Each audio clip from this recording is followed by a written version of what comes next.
Mubarak. It's Eid. Ramadan is finished and now it's Eid. Eid al-Fitr. And I hope you're enjoying it. And today is Eid and I'm so happy. And in Eid we celebrated and it's Eid and I'm so happy. Are you happy? Tell me in comments, okay? So look, I feed the pigeons and they say Allahu Allahu. Do you know? Everything say Allahu Allahu.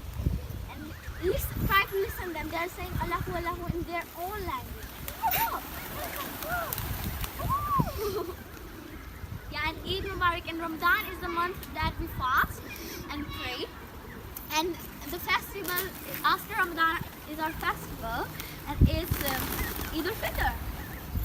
It's Eid al-Fitr and we enjoy Eid al-Fitr so much. We get together and we make delicious food, and for dessert we cook noodles and they're so delicious. We give gifts to each other, presents, especially money. And where is my gift? Where is my Eid? Where is my gift? We give money to each other.